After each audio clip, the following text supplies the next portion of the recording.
Kisah sahabat Hashim bin Thabit yang jenazahnya dilindungi Allah dari kafir Quraisy bermula saat terjadi perang Uhud. Ketika itu orang-orang Quraisy membawa banyak pasukan dan komandan hebat. Mereka juga membawa para wanita untuk memukul rebana dan bersyair sebagai bentuk penyemangat. Di antara para wanita tersebut adalah Sulafah binti Sa'ad beserta suami dan ketiga anaknya. Saat pasukan kaum muslimin dan Quraisy bertemu, peperangan menjadi berkecamuk dengan hebatnya, hingga peperangan berakhir dan dimenangkan oleh kafir Quraisy. Kemenangan ini membuat para wanita Quraisy tersenyum merasa puas dan senang. Mereka mulai berjalan-jalan menuju jasad kaum muslimin sambil mencincang tubuh para syuhada sebagai bentuk amarah mereka.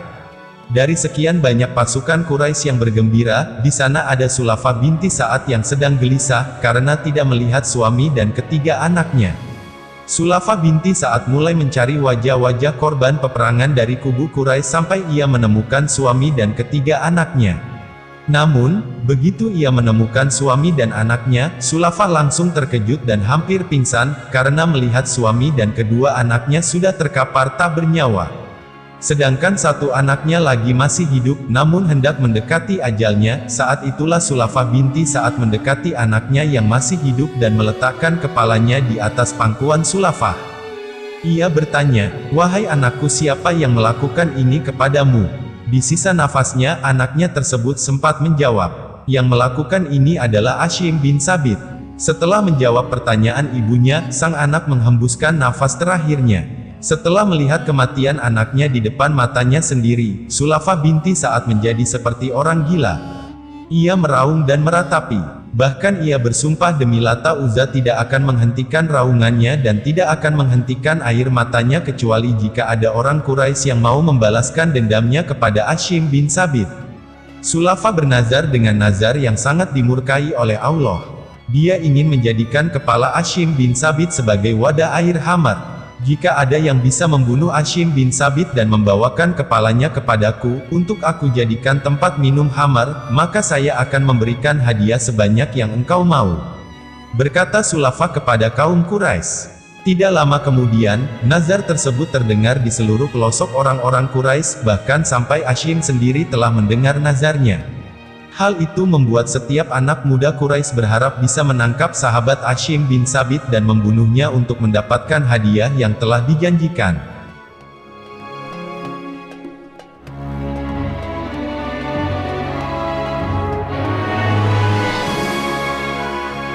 Di lain waktu, tepatnya setelah perang Uhud, kaum muslimin pulang ke Madinah, sambil mengenang peperangan dan segala apa yang terjadi di dalamnya.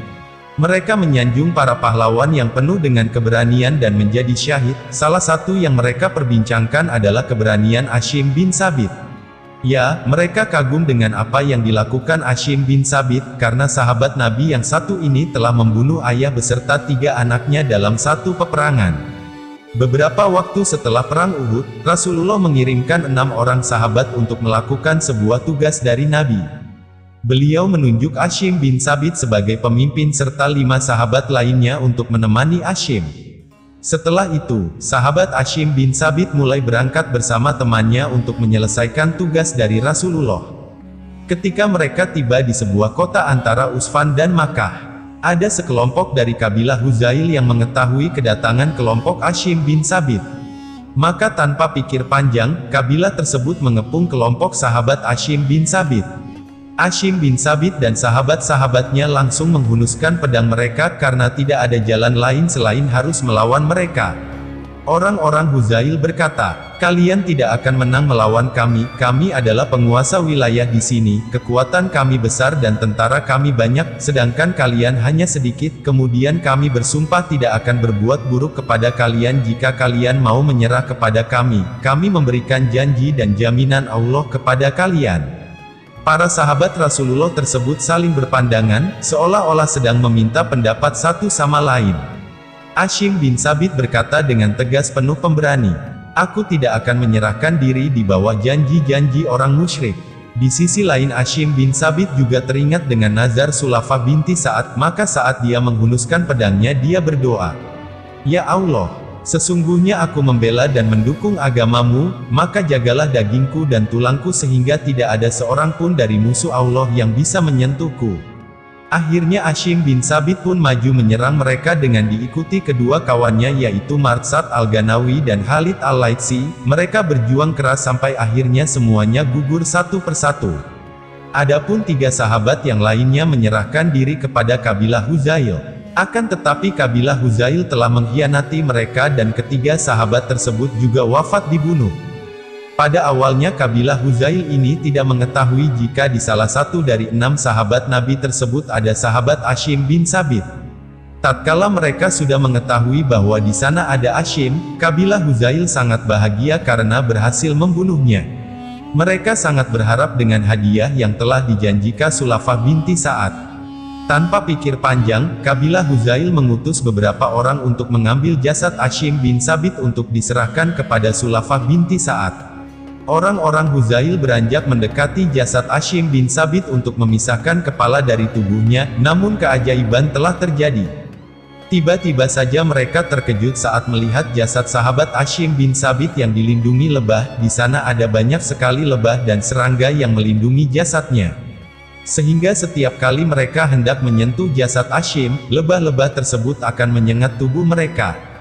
Hingga akhirnya mereka putus asa, dan sebagian dari mereka berkata, biarkan dia sampai malam tiba karena jika malam tiba, maka lebah dan serangga itu akan pergi dengan sendirinya dan membiarkan jasadnya untuk kalian. Kemudian mereka duduk sambil menunggu datangnya malam. Tetapi begitu malam telah tiba, Allah memperlihatkan kekuasaan lainnya.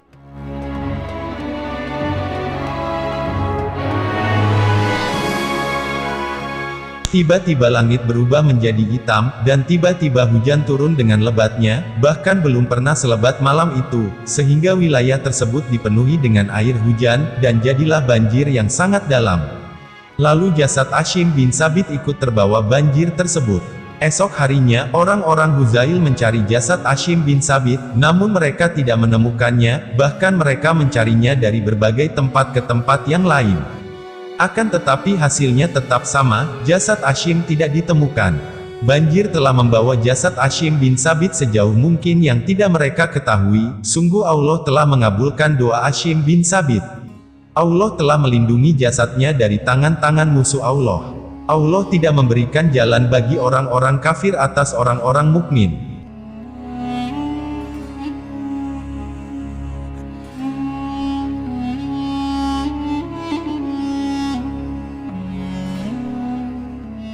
Begitulah kisah sahabat Hashim bin Thabit yang jasadnya dilindungi lebah serta dijaga Allah dari musuh-musuh Islam.